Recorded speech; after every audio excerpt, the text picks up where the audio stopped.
It's Bobby Manning. It's Dome Theory. It is Tuesday night as we record this, and my favorite guest. You're my favorite, Justin. There's no Oh, way that's around it. awesome. There's no one I like talking to more than Justin Rowan, but I need an excuse. And the last couple of years, I haven't had many excuses because the Cavs have just been wretched. But now, unbelievably, I ruled them out, Justin, after Colin Sexton went down. I said they are going to be the team that completely slides out of this mix. The 12 teams that were packed together there in the Eastern Conference mix that we have here so far, around 500. Instead, they've risen. I Mhm. think they are, 0-4 when Mobley is out? And so 1-4 now. one They and they did beat the Rockets, but yeah, unfortunately, Mobley went out earlier in the season where it was a stretch where the Cavs played Brooklyn twice, Phoenix, and Golden State. They stayed in all of those games without Mobley, which I think was really impressive. Two of those games they also didn't have Jared Allen. It was a real rough situation, but they managed to hang in with those teams and even have a chance to win. But yeah, they're now 1-4 without Mobley, but those four losses being Brooklyn twice, Golden State, and Phoenix. Which the Phoenix game was really close as well. That came down to a call or two at the end of the game. so they have not played in 3 days due to COVID. Hmm. Um, Very COVID-riddled roster going into this one. Tomorrow, Celtics, Cavaliers playing in Boston tomorrow night for the third time. So for the tiebreaker, I believe they have Yep. split. They split the two games in that mini series. They haven't been mini series this year. They had one and they split those two games. Probably should have been a sweep for Boston. They blew the second game Oh, epically. should have been a Absolute sweep. meltdown. You What guys was haven't the had to play any of our bigs. Come on, man. What was that meltdown? 19 points. I was at a festival that night. That was the only night that was the only game I haven't watched this season. That was a lot of fun. It was a meltdown on the Boston front, and they were sitting a lot of guys. Again, there's no excuses in terms of guys sitting and injured in COVID this Right. year because everybody is absolutely demolished. The Celtics have 7 COVID cases. I was just reading Justin the absent list for Cleveland in this one tomorrow. Colin Sexton, of course, out for the year. Isaac Okoro, Lamar Stevens, Dylan Windler, Denzel Valentine, who I believe killed the Celtics in that mini series, and Jared Allen, Evan Mobley as well. Yep. So no one is playing for the Cavs tomorrow. It's going to be Kevin Love and whatever else that they can put out there. Taco, Luke Cornett, who we'll get to, as well as Ricky Little Laurie Rubio. Markin in action. Laurie got his COVID. Kevin Love and Laurie were out the previous two games against Boston Mm-hmm. with COVID at the time. But they're probably going to be leaned on pretty heavily, if I'd have to imagine. So Darius Garland's got to be an all-star, right? The season he's having is just ridiculous. I saw Perk tweeted he was the second best point guard in the East, and that would have to be behind. Who would you say was the He was best? saying Trey Young. He was Trae saying Young. Trey Young is the best, which I mean that's Drew high praise, Holiday's and up you could there have too. that take. Yeah. Obviously, you look at the point guards in the Eastern Conference. Kyle Lowry. Both of the Ball brothers deserve a lot of credit. I think he's been better than Lowry. I think Lowry's looking a little old this year. Who is Chicago's point guard? They have like 3. That it's a great question. However, you're going to go out and define it, but I think Lonzo Ball deserves a lot of credit. Fred Van Vliet has been having a really good year, but Oh, he I do has. think I do think record is probably going to come into it, but I think both. If I had to pick, I think both Darius Garland and Jared Allen are deserving of All Star this year. I think you look at what Garland's done for this team and the way that the Cavs' offense is with him off the court. They basically go from one of the best offenses in the league with him on to the worst with him off. It is a staggering differential from an on-off standpoint. And Jared Allen, while he doesn't have the same on-off splits of Evan Mobley, I think Mobley has impacted the defense more this year. I think what Allen does there is he really helps kind of insulate Evan Mobley, right? Like he takes a lot of that physical beating. His rim protection's been huge, and his offensive numbers have been really good as well. So I think while Mobley might have a bit of a case, you obviously can't give the Cavs 3 All-Stars this year. So I'd probably give the nod to Why Garland not? and Allen. No, give them 3 All-Stars. They're right up there in The the league's top deeper of the now, net Bobby. rating. We can't do that. I'd love to make the Rudy Gobert case for Evan Mobley, but he's got plenty of All Stars in Aren't his the future. Cavs the third best team in net rating? Isn't that what we're talking about right now? Or no, they're It's third in defense. So they're up there. If this is why I brought up the record off the top. if we're talking the games without Mobley or with Mobley, 18-8, that's right up there with that's up there with Chicago. You're up there with Brooklyn. Yeah. Certainly the teams in the West as well. Besides the top two there, they've just been incredible. And now we're past the point where it's a fluke. Like they're going to be a playoff team, I think, Yep. barring injuries or setbacks here. At least play in if they slide a little bit. So the turnaround is complete in Cleveland, I'd say. You got the core piece in Mobley, which was just such a great pick. Fortunate that he fell because there was a ton of momentum for him moving up to as high as number one, I would imagine, Yep. if Detroit was really skeptical about Cade, and it seemed like they were, and rightfully so, looking at how good this guy is. I was at Summer League, and I find what you just said interesting because he did take a beating in Summer League. I didn't think he Hmm. looked that good at all out there, but I also said there were no perimeter shooters around him. There were no ball handlers to set him up, and he was basically handling opposing centers night in and night out. Yeah. So it stood to reason that he was going to get beat up out there in those matchups against, I don't know, whether it was Devontae Kaycock or whoever else it was that he ran into out there. Um, but he's just been a defensive menace going up against opposing starting units, contesting, I think, still the most shots in basketball. Hmm. Inside out, he's everywhere. He's rebounding. Offensively, probably got some growth that he can show into the future. But Yep. defensively, right now, this guy is as good as anyone in the league statistically. It's unreal what he's doing from day one in the league right now. And man, he just makes the Cavs so dynamic on that end. It's unbelievable. I think like there's no real reason to think that Evan Mobley should be this good defensively because young players take time. Like that was the biggest thing. And if you're talking about like what's the most surprising when it comes to the Cavs this year, it's consistency. There are three teams in the NBA that haven't lost a game by more than 15 points. It's the Warriors, Jazz, and Cavs. And not only Uh, that, they're pounding teams. You look at the last six here, like Bucks by 19, they uh, haven't lost a game where they were favored all season. They Rockets dominating, they win every game that they're 11 over the supposed to Heat. win, and they've stayed competitive in a whole lot of games. So it's really surprising to see the level of consistency that they have. You look at stretches even where they were playing like their third game in 4 nights against Milwaukee with all of their guys. That was a game where the Cavs just had nothing offensively, but their defense is so good and so consistent. It kept them in that game. They've gone toe to toe against Utah, where it just came down to Garland missing a shot at the buzzer, right? Like the level of consistency is really, really surprising. And it's the maturity from Mobley. Like Mobley, yeah, Summer League isn't an example of a situation where big men will perform well, but he came from that experience asking the Cavs trainers, "Hey, I need to add weight. I need to get stronger before the NBA season," and That was a added great story, huh? I think he added like 11 pounds after that, right? And we had Sidney Lowe, the Cavs assistant coach, former coach with the Timberwolves and a whole bunch of other teams. He coached young Garnett.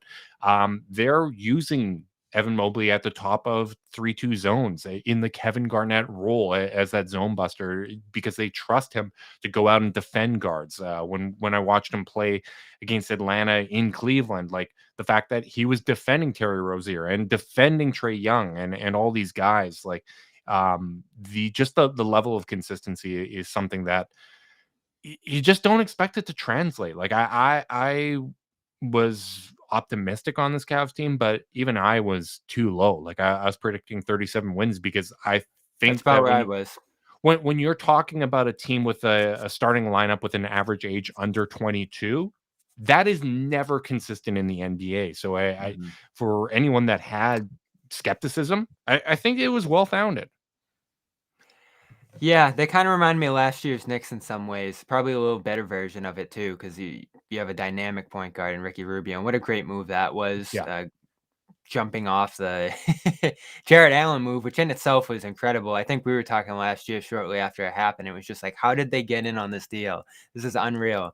And they just snuck in and found themselves a franchise center. I was listening to Windhorse on his podcast there, kind of bounce through those moves and get kind of everything that led them to this point. And like that was just such a shrewd thing. They were the team that was going to be able to pay him 100 million, so Yeah. they went in and got him. And they also took that Taurean Yeah, they Prince. took the Torian Prince contract. contract. Yeah. That was supposed to be the poison pill on that deal, right? And they It flipped wasn't it a with the big second deal. What was it, like 10 million? 17.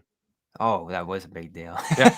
Yeah, 17 mil. And that's one of the How did he make fortunate. s Oh my god, this league with some of the contracts a couple years ago. I mean, that's one of the fortunate things, and one of the things that stands out when you talk about like Cleveland versus a team like Indiana, where a lot of small markets will have to kind of make those cost considerations. They're not able to eat big contracts, and the Cavs, whether they're good or not, they've always had a big payroll. They will take big contracts on for picks, and that was one of the ways that Kobe Altman was able to restock the cabinet. And well, credit needs to be given to him for that.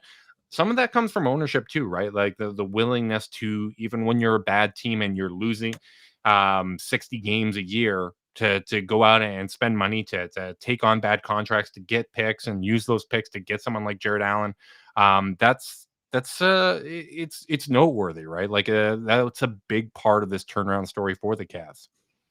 So they did make the Lauri Markkanen move too, which I didn't Yep. love as much, and he's been up and down, in and out. Have you enjoyed that experience? Is he part of this picture long term? Because I look at a triple big team and I don't love it historically, whether it was those weird Pistons teams or I'm trying to think of another example too. There's been a few over the Yep. last 10 years or so, but uh, he seems like the awkward piece in all of this because you expect him to be this shooter at that position and mix in with some lineups as a spacing four. Hasn't really done that, and he fits in with Ah, the he's defense here. he's I think you're selling him a little short. Like Lauri Markkanen is having a great year for the Cavs. Like when they traded for Lauri Markkanen, the way that I framed it was not that Markkanen was going to come in and replace Larry Nance. The gamble that they made was that Evan Mobley was going to be able to replace the production that Larry Nance Jr. provided. What Hmm. Lauri Markkanen was supposed to do, in my opinion, was to come in and replace Kevin Love. Because last year, Kevin Love was not able to stay healthy when he went to Team USA. He was not able to get healthy for Team USA. His body was betraying him. I think people thought it was a Blake Griffin in Detroit situation. He flat out couldn't stay healthy. 1920, he was healthy and productive for the Cavs the entire year. So I think they understood that they needed a spacing big, and Lauri Markkanen was going to be that guy. Now, Kevin Love came in happy, healthy, and productive. He's willing to come off the bench and play 18 to 20 minutes a night, play hard in those minutes. And because that starting lineup needed spacing and there just isn't a true wing on this roster outside of maybe Jetty Osman, who is performing well in the second unit with Ricky Rubio and structure. You want to keep him in that role. So what JB Bickerstaff did was, okay, I'm going to get mocked for it on the front end, but I'm going to gamble. I'm going to put him out there because Lauri Markkanen at the small forward is at least long as a defender, right? And when Yep. he gets beat, all he has to do is rotate onto the next perimeter player because Jared Allen or Evan Mobley are able to rotate and to cut off and to defend that small forward. If they didn't have Mobley and Allen as kind of that defensive focal point and those guys on the interior, you could not make Lauri Markkanen at the three work defensively. I just don't think that there's any way to do it. But Lauri Markkanen has come out and he's played hard. He's doing the little things like early in the season, his shot wasn't falling, but he was getting steals. He was defending Paul George, and Paul George is like, would have an off night and credit Lauri Markkanen, like things you would not expect and associate with him. He's contributing in those ways. So if I had to guess, I don't think Lauri's going to be a long-term part of this team. I think that if there is going to be a move for the Cavs at some point, Lauri Markkanen's contract, and especially the way that he continues to kind of rehab his value and remake what he's been around the league, I think that's an attractive trade chip for someone at 24 years old. But in the meantime, he's just doing whatever's been asked of him and been a really productive player. How much does he make? I think it's like I think it was reported around 15. It goes up a couple over the next few years. Over Like I 4 think it goes from years. like 18 to 18 or 15 to 18 or something along those lines. But for the production you're getting, like that's not bad. Like I sure would rather have Lauri Markkanen than Dorian Prince. Let's put it that way. Yeah, and the clock was ticking in some ways on Nance. That was probably a good way to funnel him off into something bigger and better here. I just, we'll see where it goes, right? Because I look at that player and I say, this is towards something else. I don't think he's part of the long-term plan here. Agreed. They obviously are going to need more of a dynamic wing. And Isaac Okoro, listen, I wanted him in Boston more than anyone else in that class. They couldn't find a way to move up. In Cleveland, I thought just completely stole him at the position that they did there. He is going to be, in my mind, a Jimmy Butler, Jaylen Brown type player once his Yeah. offense rounds out, because the defense is there already. You got a little bit of the ball handling flashes with him, and he's had some of the best dunks this year too.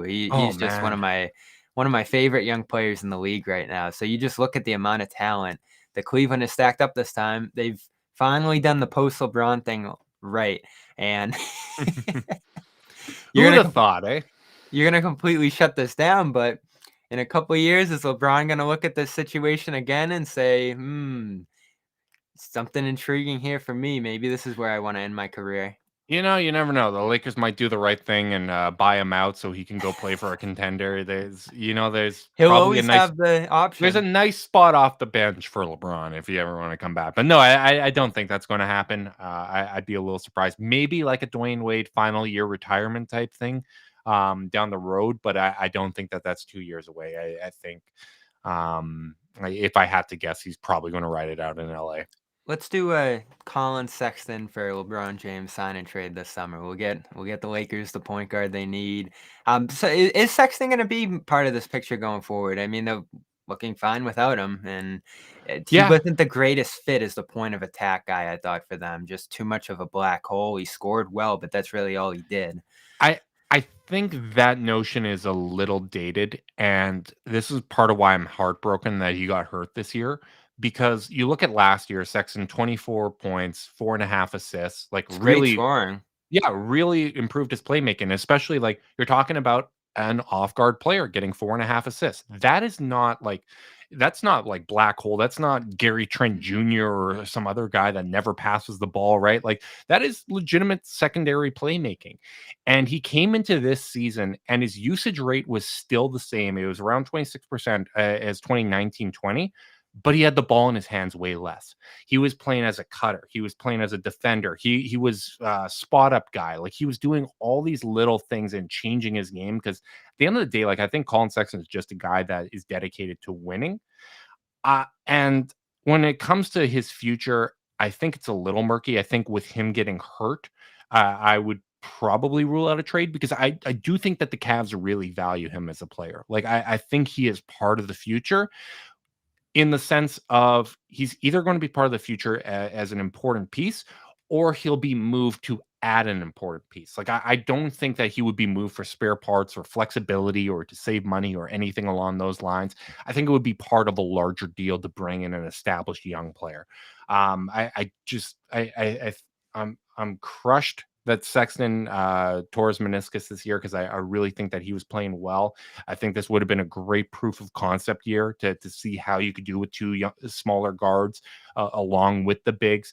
I know everyone points at like the Cavs taking off without Sexton. That's not really the case. Like they were 7-4 with Sexton. No, they're not taking off without him. They're sustaining what they were doing, I'd say. Right. Right. And I think that can be instructive, right? But Like I think Garland's taking off without him. That's the key.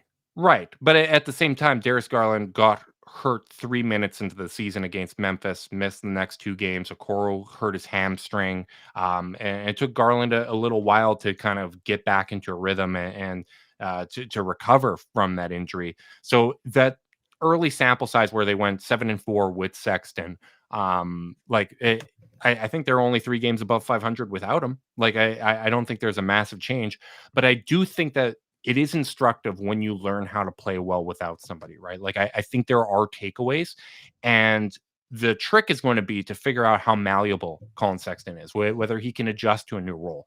In all likelihood, like if Isaac Okoro continues this progression, you're not going to mess up that starting lineup and change things up.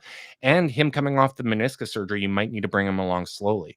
So it may be a 6-man role, which he was already kind of in a lot of ways. He was always that first sub off the court, playing primarily with the second unit, staggering with Darius Garland. Whether he's starting or not, I expect him to be in that role. But I don't think that this is somebody that isn't part of the Cavs plans. Like whether it is part of a large package or as having a prominent role either off the bench or with the starting unit, I think he is a part of the Cavs future. Justin, if you don't know, if you're not a regular on this program, does host the official Cavaliers podcast, the Chase Down with Carter Rodriguez. We're hopefully gonna have Carter on here one day. I always end Yeah. up going to you. We'll get Carter on for the playoff series. There'll be the 3-6 between the Celtics and Ooh. Cavs, unbelievably. Uh, I don't know what the East is going to look like in the end. Yeah. We'll turn over the Celtics in a second. I don't know how much you've watched of them this year. I don't think you'll have too much of a different take on them than last year, which Mhm. is just crazy. Like that, we're watching the same thing essentially with them and Brown and Tatum and where they're at as players and where the roster is constructed by a new Th GM, but essentially the same story this year. It's another year of Boston not being more than the sum of their parts, and, like, that is one of the things we wanna see in Cleveland is for this team to finally be That's more such than a the sum great of their way parts. to put it. Yeah. Because let's look at it, like, if you look at a potential series, like, I think the best 2 players at this point, I would say, are Brown and Tatum. Hmm. But after that, it's probably like Garland, Mobley, Allen, like those guys and whatnot. But the way that the Cavs work off of one another and the way that they like work as a collective, like it's very clear. Boston still needs playmaking. Like I think giving more of an offensive load to Marcus Smart, I was okay with that in the offseason, but you need a real point guard. And it seems like every single guard they bring in is a scoring guard, right? Like he's a combo guard. It's not a connecting piece. And it's unfortunate. I like bringing back Al Horford because that's going to bring some playmaking in the front court. They could potentially play off. They JC wanted Ball bad. It just wasn't happening. Yeah, it's just unfortunate that it didn't work out in that way, but, like, it it's just another one of those situations where it's tricky, right? Like, you have those cornerstone pieces and finding the right guys to supplement their talent is the tricky part, and, I wasn't expecting the Cavs to be so far along that process already. The fact that they have kind of 3 cornerstone guys that play so well off of each other already is really encouraging, but I mean, as much as you'd like Boston to be better, having the best wing tandem in the NBA, a young wing tandem, I should say, isn't a bad starting point. Like you're not in that terrible of a position.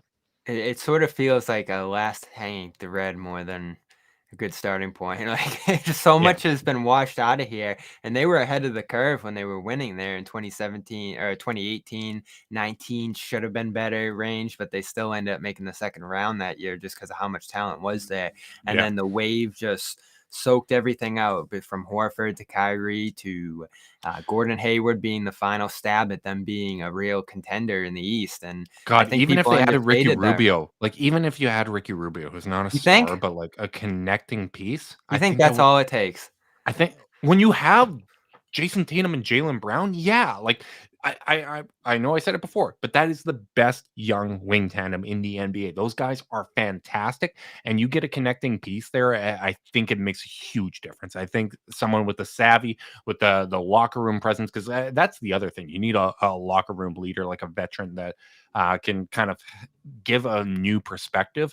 Because the locker room voices they have are ones that have been there for a while. And I think Mhm. sometimes fresh eyes and a strong voice can make a real big difference. I wonder where Smart falls in that, and I've talked about this with a variety of guests on this show of whether he's the guy that kinda needed to go out the door in terms of changing the point guard position, cashing in on his value. Again, I think that structure of that deal would have been smart for Ball, sending Smart down to New Orleans. It's just Ball wanted to go to Chicago, and there was no way around that for New Orleans. So they had that, and I think a lot of people wish Smart could become something better and package up into a more facilitating oriented point guard, more offensively oriented guy who can connect everything here. But the fact of the matter is, he's the best defensive point guard in the league, or right up there with any of the other guys. And he doesn't have the value to flip up into a Kyle Lowry or Lonzo Ball or anything like that right now. And you're not just going to throw him away for the sake of throwing him away, because he's still brings you a ton of value. He's a good passer. He's the best passer on the roster, and he has you being one of the best defenses in the league every year except last year. I think last year was kind of an injury anomaly for him. So Smart still plays a big role in here. I mean, he leads the league in steals, and he's just back to diving on the floor and doing everything for you that you need. He chased down this ridiculous jump ball into the backcourt and just like completely smashed his body off the floor and gave the Celtics an extra possession, trailing by 7 against Golden State late. That is just like, this is why you love this guy. But he's not connecting Brown and Tatum. And when you talk about the room, the accountability and the different things that they're looking for in that aspect, the consistency creator, he's trying like hell to do it. You heard him call them out against Chicago much earlier in the season, but it's not working. And I think he's just one of those voices, like you said, that's gotten tired here. And your point about the sum of the parts, you look at, I think I said something like this similar to you last year too. And it's even more so this year. You have Schroeder playing outstanding, especially relative to that contract that they got him on. Horford coming in and playing he's all defense, I think, if the season ended today. Horford shut down Mobley 0 of 11 in that game where he did appear there. I think Freedom did some work to shut down Mobley in that game as well. Celtics do seem to have a history of Freedom injuring Cavs power forwards in an attempt to defend them. I had to let you slide that in. Freedom, best clean the glass, best on-off player in basketball percentage-wise for the first couple of games that he played this year. It wasn't a big sample size, but he was rolling. I'm just trying to think of what else is going well here. Smart. Tatum's been phenomenal the last week or two here. Brown started great, missed all that hamstring time. And they've had a couple other guys contributing here or there too. So the sum of the parts just aren't coming together for it to be anything more than a 500 team again. And it's been laborious following this team win, loss for 2 seasons now. And I don't know, like if you're the GM of Boston right now, how would you shake it up? Oh man, that's such a tricky question because how do you make a high impact move without moving one of those 2 wings, right? Like that's the tricky Everybody's thing. asking for Brown. And yeah, justifiably so. Like if I'm like coming from a Cavs perspective, I would absolutely like outside of Garland, Mobley, and Allen, like if I could put together like Laurie Markkinen, Colin I Sexton, was just Isaac thinking of Okoro, Sexton. Yeah, like what first would it round take for picks, Sexton? like pepper some first round picks in there, like absolutely, like bring in Jaylen Brown. Like I'm here for it, but I don't think that that's what they're going to do. I don't think I would break up those guys. Like that's just the tricky thing, though, right? Like. Do you find like is Marcus Smart even eligible to be traded this year? I can't recall. I End of don't believe so, January. right? End of January. And in January, okay. Like you might have to go into one of those situations where you are mortgaging your future, where it's 3 firsts, 3 swaps, that sort of thing. Like if you have That's what that kind I've of said. I think flexibility. that's what you have to do when you have these guys and they're becoming free agents in 2 years in Brown's case. A couple summers from now, Brown will be a free agent. The summer after that, Tatum would be. So once this year ends, the clock's officially ticking on those guys. We've said, wait, they're young, and 2 seasons have gone by, and that is the killer of these last 2 years. Just so much wasted time. Young guys haven't developed. Yep. Those 2 haven't had an opportunity to compete and win. Stay healthy. They've been driven heavy minutes. Luckily, Tatum hasn't gotten hurt, but Brown has missed a ton of games from the load he's carrying. Yeah. And you just haven't moved at all. You just keep taking a step forward, step back, and we're 2 years into this. It's so much wasted time. So you got to take a risk. You do, Yeah. and it might be Brown. I know I had a Knicks guy on, Tommy Beer, who said he would do Brown for Lillard, and that would obviously be the most Portland could get for Lillard. Here's a take. I think Damian Lillard's done. I think he's toast. Like I think Toast. Be I think he's careful. toast. I think he's toast. Like that I'll be abdominal clipping issue. this one. That abdominal issue is a real problem. I think there's like What is it? A bad strain? he apparently he's going to need surgery on it. Like Uh-huh. it's at least I think I've seen that reported. Like I just would not trust that. Like and again, And this he is a wants small 50 guard. million a year too. Right, that's the other thing, right? Like, I think there's a real situation where that turns into a John Wall type contract, and I think the rule changes hurt him too. Like I think a lot of his misses were free throws in past years, and now all of a sudden they're just misses, right? That's a guy like I talked about how Kevin Love didn't look right physically at Team USA. Dame didn't look right for Team USA, and when you are like if you are moving one of well, obviously it would be Brown, it wouldn't be Tatum. But if you're moving him, you want someone that's going to have a longer window than what Damian Lillard has left. I would not be moving Jalen Brown for Damian Lillard. I know that's a hot take, but I wouldn't. Yeah, you don't have a take on who's or you don't have a choice on who's available though, and That's Lillard's that's the tricky thing, right? Like the market isn't great. Like if you're just giving out 3 picks and 3 swaps, that's not going to get you Ben Simmons. Like it's he's a and particular. And that's a flawed option, right? Like that is a very flawed option. Like guys become available for a reason. It's either they're banged up, the situation hasn't worked out, and all of a sudden, like the player isn't happy and whatnot. Like there aren't great options because great options don't become available. And I can say that even as Jalen Brown, like him, if he hit the market, like I'd be thinking, what the hell? Like that's not a player, a type of player that hits the market ever, right? So He's not it's he's not either. Like, everything they say is that they haven't even thought about it, and I right. don't think they would do it in a million years. The kind of package you threw out there, like Markkanen, Sexton, picks, things like that, that's where you end up, I think, if you do make him available, is you're selling low on him. You're Yeah. taking, like, a selling package, almost You like a you'd be rebuilding taking team Isaac would be. Okoro banking on the hope that he could become like 85% Jalen Brown, right? Which I was actually looking at Memphis in that regard. Like, could you end up with Jackson, Brooks, and one of those like Brandon Clark, Desmond Bain type Desmond man, Bain, because he put the Celtics cap on and they trade him to dump Cantor. So then you end up selling low for that. The mistakes that Ainge made on the way out were just unbelievable, but that's a different story. So that's the kind of deal you're making for Brown at that juncture, like you said. keep What him, you have right now that makes you keep him. feel good is that you have those two guys. Yeah, once you lose it, you're done. Like, you just have one guy, and then you're not even really that special. All you have that makes you even a borderline contender if things break right now is those two players. I mean, the reality is like you'll only get so many opportunities. And this was actually something we were talking about on the chase down, right? Like because one of the big things with the Cavs is how aggressive do you get trying to supplement talent around kind of the big three that they've developed, right? And you have to be really careful because even when you have a rookie that's ahead of the timeline like Evan Mobley, if you cash in and the guy you cash in on is Kristaps Porzingis, you're in Dallas's position.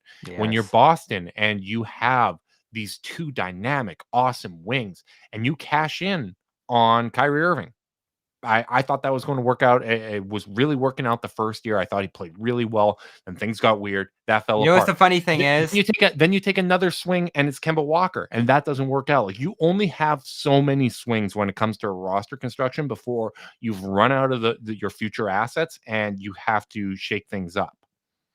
Yeah, and like, how far do those picks even carry you if you do package all of them together? I've been screaming that from the mountaintop for 2 years. Just get rid of the picks and package them for whatever you can there. The picks Mhm. don't do you any good. The guys aren't ready, and they haven't drafted well in general.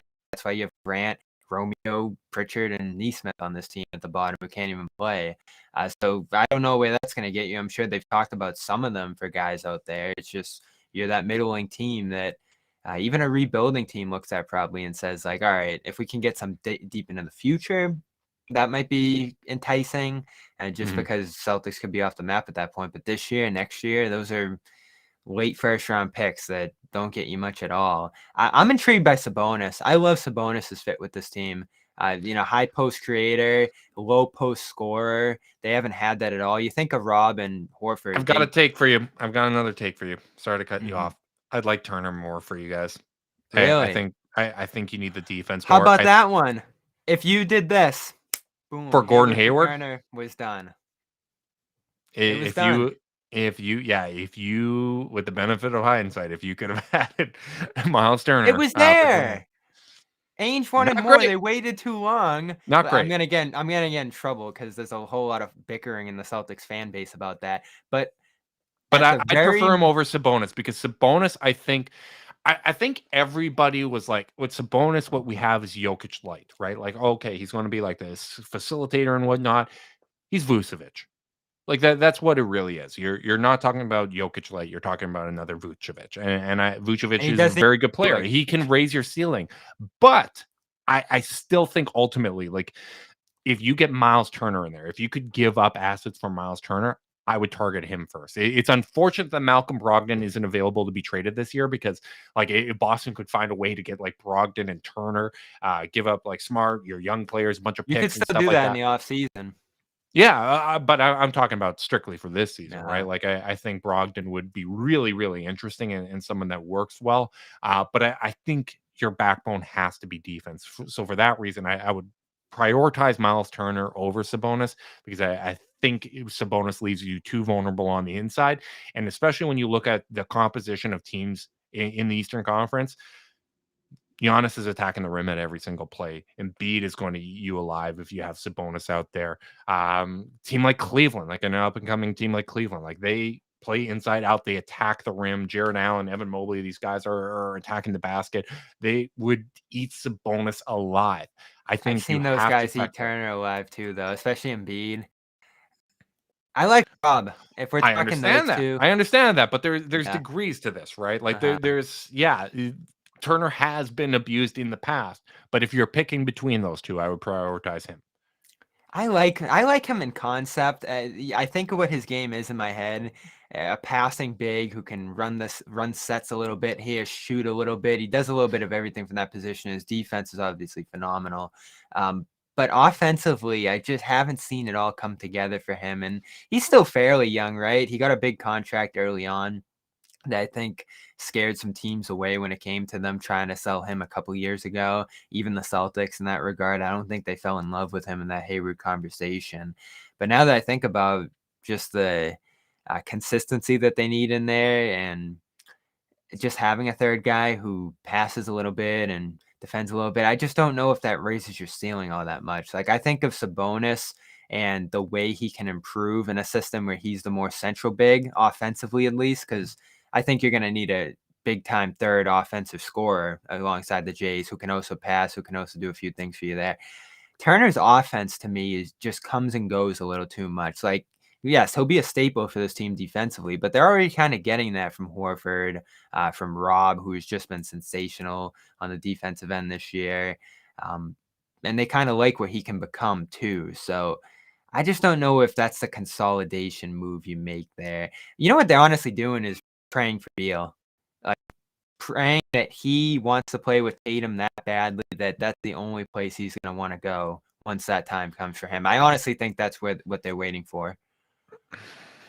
Uh, and I'd rather have Brown than Beal. Like, and again, like Beal's another guy that his numbers have taken a hit with honest basketball and the change in officiating.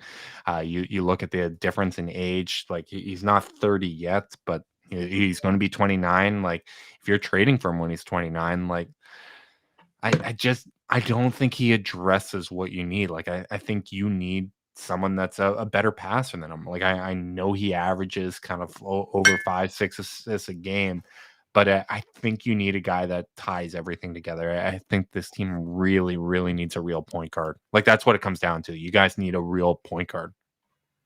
I wouldn't mind Brogdon and Turner coming over if it was together. That would definitely be a different looking deal. Yeah, Leverrett's interesting too. I like the way he looked just to make it more of a three-wing situation in Brooklyn. yeah, He's just another guy though that's ball in his hands. He's going to score, but he's not going to connect anything with the other wings there. You're yeah. so right. Like the consistency factor, the connection, the sum of parts, like that all just goes back to the point guard situation and just the ball handling on this team. And they are trying like hell to get Tatum to be that guy. I think he's put everything he possibly can into it, but it just naturally isn't what he is. And it's certainly not naturally what Brown is as he starts to step into that playmaking water. Yeah, like you look at the guys that you're talking about bringing in and whatnot, and it's like, okay, I can see what a Bradley Beal adds to this team. I can see what Dame theoretically adds to this team. I don't think it's more than what Brown brings to the table. Like I'm just that high on Well, Brown. this And I think at a lesser cost, bringing in a real point guard is going to give you an elevated Brown and Tatum, and that is going to help you become more than some of the parts. It's not might not be a sexy name. I don't think they have the flexibility to do that, but I think bringing in someone like that really helps make this team whole, because there are good parts, like you mentioned. Robert Williams playing so well, Tatum Brown, like Horford's playing well in the meantime. Like I Need think a there's little some interesting. shooting. That's all they're missing. Josh Richardson's giving it to them, but yeah, he's in and out of the lineup, and he's not a shooting pedigree guy. Like Mhm. they're still just dying for that Duncan Robinson, Buddy Hield, like floor spacer that's just going to give those guys a ton of room. I find it interesting you pointed to a Rubio type guy, because I think Stevens learns from Ainge in this approach that we're making the big splash. Only the player that's going to move the needle toward championship. And if you have a big three like that, Beal, Tatum, Brown, if Beal ended up forcing his way there somehow and they didn't have to give up Brown, that would put you in that conversation. They've avoided those type of Rubio moves. Like could you have just brought Rubio on the TP after you lost Hayward there with a pick or Yeah. something, whatever it would have been? They haven't looked at doing stuff like that, changing the bottom end of the roster, bringing in a bench guy, even though a couple years ago. And those can be moves that solidify teams. Like they're not going to launch you up among the contenders like a Brooklyn or a Golden State, but they're going to solve a lot of your problems and make you more consistent and probably accentuate the stars so they can get better more easily. And they just haven't done much of that. Like Fournier snuck in for a game or two last year, and he actually helped them a lot, just with the spacing and secondary scoring they gave them, but he wasn't there long enough. Richardson has helped them to some degree. He's that kind of guy, but not high level enough. So, like, I just don't think those are the kind of moves that they've looked at hard enough. And to Cleveland's credit, like Allen, you wouldn't have looked at him as making you a championship contender, but it's just a good move to make because he's a good player. Yeah. Same thing with Rubio in that regard. And then, you go get some lower end of rotation guys, and all of a sudden you have a Cleveland team that no one expected at all to be a winning team, much less a top half home court level team. But here they are. Like, there's no reason they can't get home court. Yeah, yeah, no, absolutely. And I think bringing in those supplemental pieces, like especially when you are talking about developing young players, getting veterans that might not be the sexiest name, but it keeps you in more close games. And then that gives your younger guys winning experience, right? Like whether they excel in those situations or if they fail, that is all something. It gives you more productive game tape, right? Like when you are only in close games, that's constructive for the coaches to bring to the table, right? Like, and Boston, like, yeah, the last time that they won a championship, it was by making a splash, but it was also the role players that kind of filled in the glue that made such a big difference. Your Leon Poe, your Glenn Davis, like all of these guys helped Rondo. contribute to that, right? Like exactly, yeah. Rondo wasn't even a prominent force at that time when they won a championship, and Eddie House was maybe closing some games and whatnot, right? Like it takes a full rotation. I think only focusing on those big splashes is a little short-sighted in some ways too, because if you are making those smaller moves and putting those guys, like let's say putting a guy like Ricky Rubio in a better situation where he's really displaying himself well, you help elevate their trade value as well to help make you make a splash, right? Like if you're just holding on to your assets and there's no tangible product out on the court, it's harder to make a consolidating move to bring in a top talent, right? Like finding role players that you think complement your stars well, that will look better in your situation, helps elevate them as trade assets. So I think sometimes you have to look at kind of those doubles and those singles, right? Because it's not a home run, but it still might help you score a run in the long term. So still no answers there, no deal. I usually try to come up with a deal with my guests on a topical game note here, but I don't think there's a deal to be had between Boston and Cleveland unless you No, want to you chime can in. get no, don't rush that so far fast. Come on, you I can know give what me you Jalen want. Brown. You can give me Jalen Brown. Give me what I want. Give me what I want. You can have Laurie Markin and you can have Isaac Okoro. You can have picks. No, I'm kidding. This conversation is over. I'm gonna I sell some. don't. I also I've stayed out of the fake trade game for the most part too, because like Oh, it's so I'm all tricky. in. It's so tricky. And here's the other thing. Like I there's so many people that role play GMs when they're doing podcasts and whatnot. Me, like especially with the chase down, I found it so much easier to just focus on the game. Let's talk about like what internal improvements you can make to become a better team and whatnot. What changes you can make without the big shakeups. Because at the end of the day, too, like if any of us were pitched a trade that has occurred in the NBA before it occurs, we would always say it's crazy. Like if I told you, oh, the Cavs are going to trade Dante Exum and the Bucks pick for Jared Allen, you are going to laugh at me. You're going to look I at me do like I'm have insane. I do have a feather in my cap on Kemba for Horford. I was throwing that around early in the Look at you summer. go. Look at you go. Well, So I I'm have probably 1 for 25. I did speak, and this you might need to be careful here. I did speak Jared Allen and Laurie Markkinen into the Cavs into existence. I was You like pitching those the guys concept of forever. them, yeah.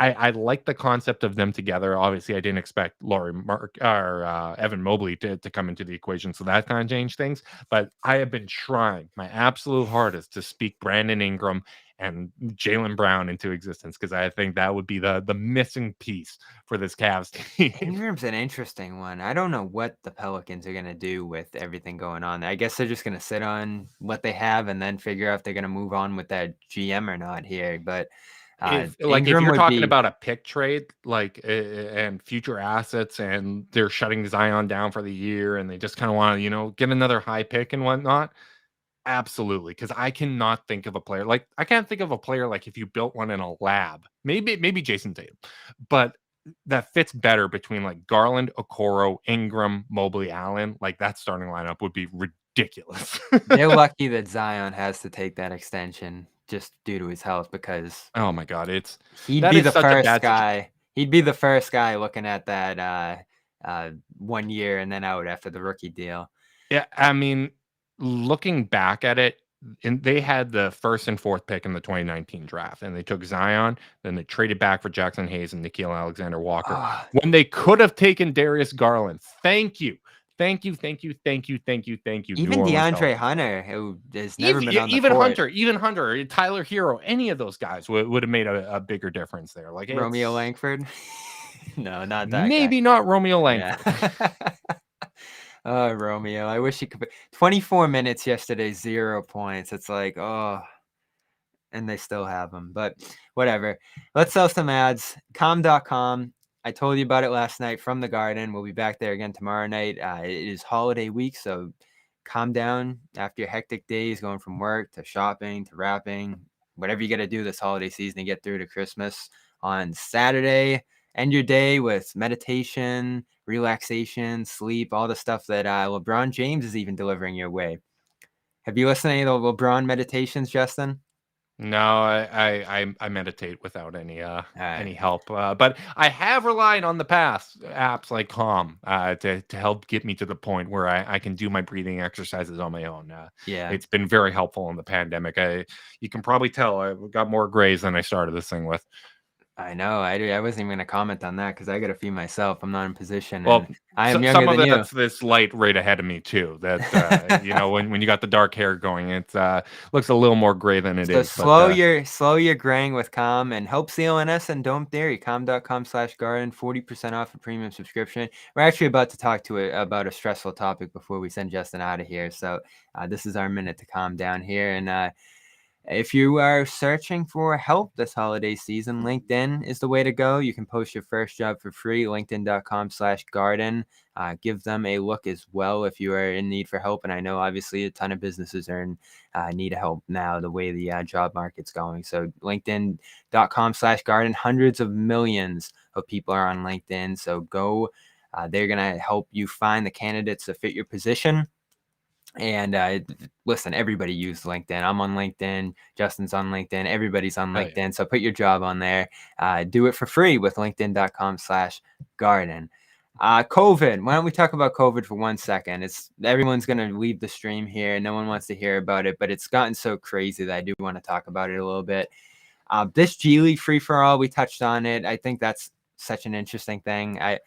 Doc and Ime had the funniest quotes last night before Sixers Celtics of just like the random guys that are pitching for these hardship exception deals. Doc saying like, this guy isn't ready to play. And Ime like saying the assistant coaches in the back were putting their film things together. This one's so fun. Like you don't know who is going to end up on rosters over the next month or two here on 10-day deals. And it's great for the G League guys. Like it is just phenomenal. So that is kind of a cool silver lining to all this, but it's nowhere near just how awful it is seeing a new star go down every single day, not knowing if these guys are symptomatic, going through what Embiid did, or just forced out of multiple games as teams are trying to find their rhythm and win key tiebreakers and stuff.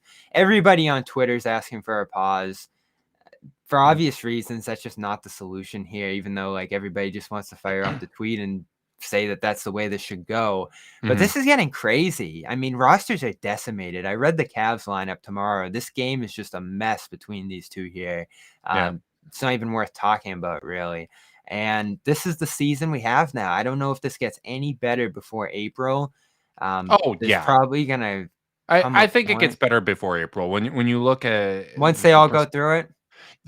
I think this next month is going to be really rough for us. But this is spreading. You look at Omicron; it is spreading at a ridiculous rate. It is obviously vaccination helps with not experiencing symptoms or whatnot, but it's really unfortunate that we get a variant that spreads and you can catch it when you're vaccinated, right? Like that changed the equation for this season. But when you look at the way that it's just ripped through the league here, like there's only so many players that it can hit. And maybe there's another variant that doesn't matter if you got infected with this one that comes along the way.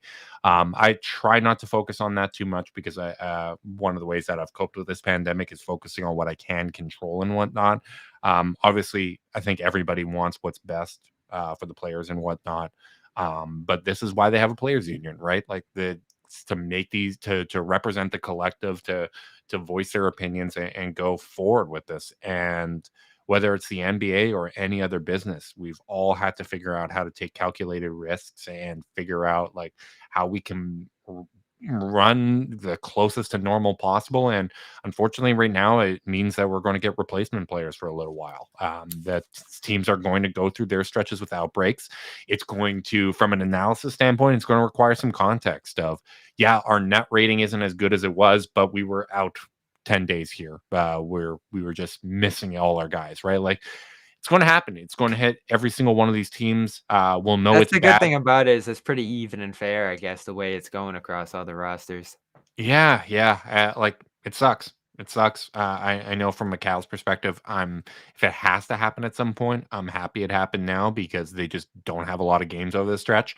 They had multiple stretches where they were playing 6 games in 9 nights, like back-to-back stretches like that. If that would have hit at that point, that would have been really difficult. And they had some injuries and stuff that they were going through in those stretches, but you look at it now, this game against Boston is going to be a real tough test with the guys they have available. Next game is Sunday on Boxing Day against Toronto, who's decimated with Van Vliet, Gary Trent Jr., Pascal Siakam out. Like that might just be, a G League showcase game. We don't know what's going to happen, but we'll know it's bad. We will know it's bad when some team signs the chair that Yi-Zhen Lien practiced against for his draft workout. When that chair is on the court, then we really have a problem. Thanks for answering my question ahead of time. I was going to ask what the best replacement player name that you can come up with there. That's actually pretty good. I don't even think I can match that one. Can we get, like, I'd like to see Yao Ming out there maybe again. Like, that one's probably a little too old. Isaiah could have been in Boston. How great would that have been for 10 days? That would have been an awesome spectacle. Him. Do you think you trust them? Listen, I think he was more than willing to come back to Boston and wanted to. And Marcus Smart was actually saying you vouched for him and it just didn't work. I don't think they want to put the coach in that position of the fan base just going definitely a tough spot. Nuts and calling for him. They had that with Taco. Like Brad was talking a lot of just how crazy the whole Taco thing got, and he had to put him in the certain games because the crowd was going nuts, and it was just like, this is a terrible situation for me and him. Yeah. It's like it happens with the Cavs too, and is it happening there too? Yeah, it's a little uncomfortable. I don't necessarily love it, but like the thing with Taco is all the players say like he's beloved in the locker room. He's such a great teammate. He's such a good, and he's improving fast. He's gotten so much better since he's been in the league. Yeah, he's been legitimately good in the G League as well. So we might see him tomorrow. Who knows? Like, the ovation. We might get slammed with. He is going to get. We might get another slam of positive tests tomorrow. Like it's really hard from a content standpoint, and like the way that I'm treating it is basically like to handle it like injuries, because there's so many unknowns, and I don't want to be like, when something's a layup where like the consensus, everybody's on the same page, like nobody wants players to get sick. I feel like analysts, too often what ends up happening is we all have to go to extremes to show how much we care, right? Like Yeah. it's like, and I don't doubt that anyone actually cares about this. This is scary as hell. This sucks. I And understand a that it's lot normal, but there's a lot of in unknown. in the But like, garden yesterday, on top of all this, an evacuation alarm went off seconds before tip-off, oh and I my was just god, like, someone had a great tweet that someone stepped on the they stepped on Lucky, and that's why the evacuation notice went well, off. I was there, and I'm coming out of the bathroom, and all of a sudden this is, like, going off, and I'm like, "Did the league just get shut down again?" Like, remember the scene in, what was it, Oklahoma City when the Gobert thing happened? Yeah. Like, I was like, "Is this happening again right now?" And obviously it was like a burst pipe or whatever, but what a week. Like, it was last year all over again. And it's Mhm. still going. Who knows who's gonna be positive tomorrow? Who knows if this game's gonna go off without a postponement?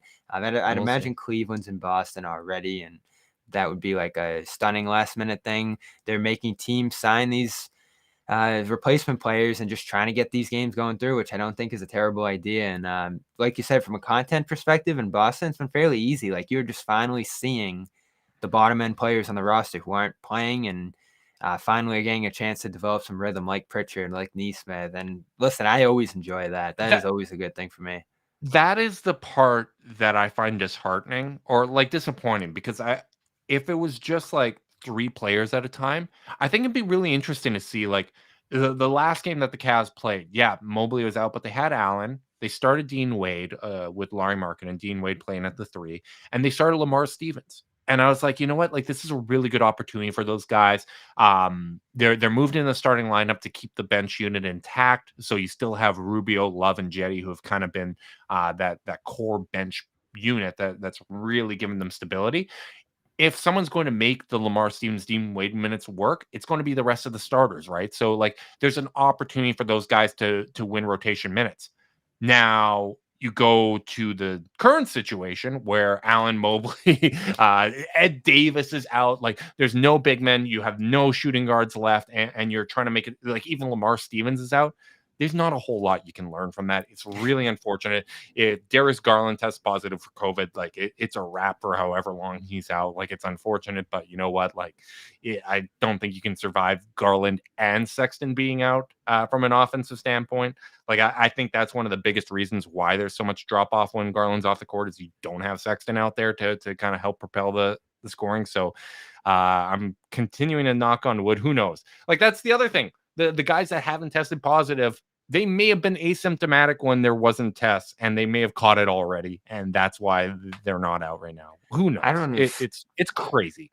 It's crazy, but Horford was in protocol to start the year. He's in it again now.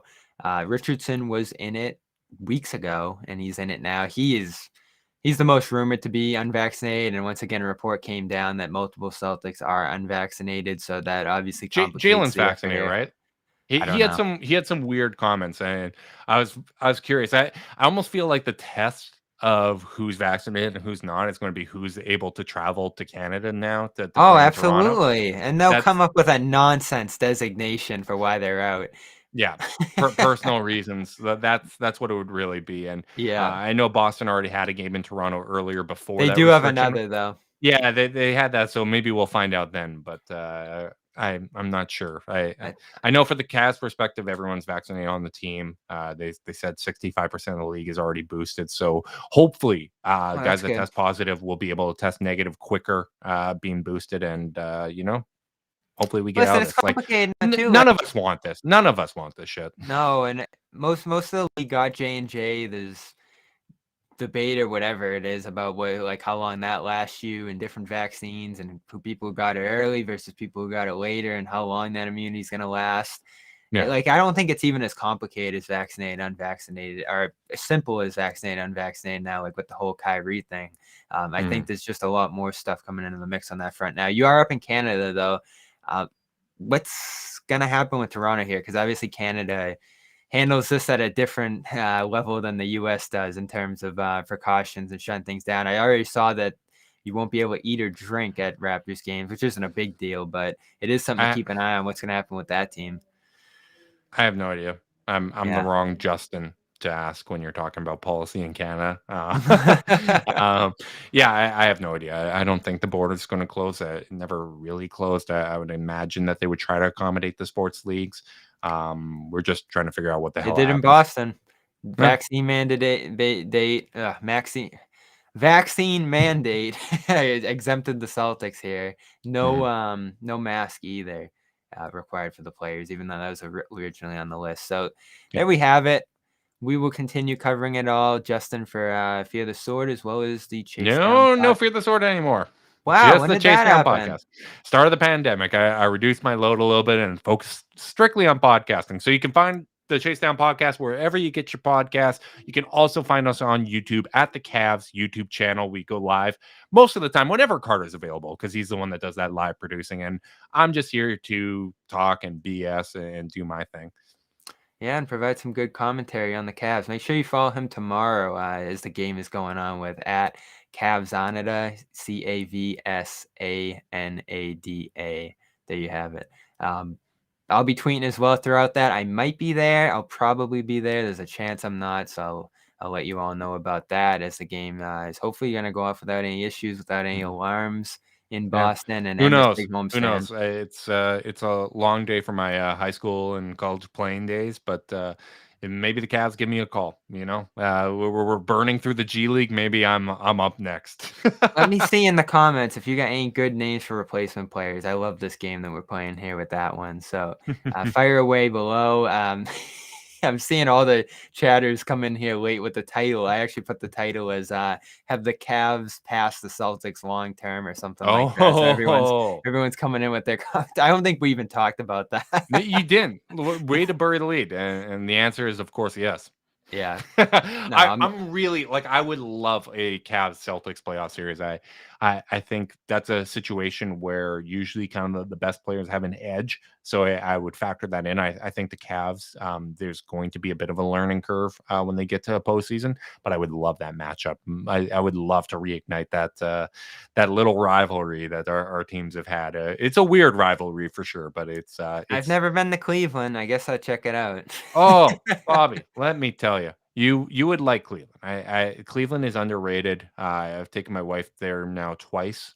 She's a craft beer snob and really enjoyed all the breweries. The food's great. Nice walkable downtown. Gets cold, but I mean we're coming from Winnipeg, so we're it's balmy for us. But underrated city for sure. All right, thoughts on Cleveland? Put those in the comments as well. Dome Theory I'm 68. sure those are going to be great from a Boston audience. I'm We're, sure it's going to be nothing but great things. we are on iTunes. We're on Stitcher. Get the Chase Down as well. Subscribe to both these podcasts. Dome Theory. We might have one more before the end of the week, and then we'll take a little break early in the next week during the holidays. So enjoy, everybody. If we don't talk to you before then, of course, check out the Garden Report. We'll be live after Celtics Cavs tomorrow, and that is it. Boston Sports Journal. My piece is out on Tatum and Brown's playmaking, as well as Peyton Pritchard from the last game on CLNSmedia.com. So we will talk to you tomorrow. Justin, thank you again. No problem. Thank you for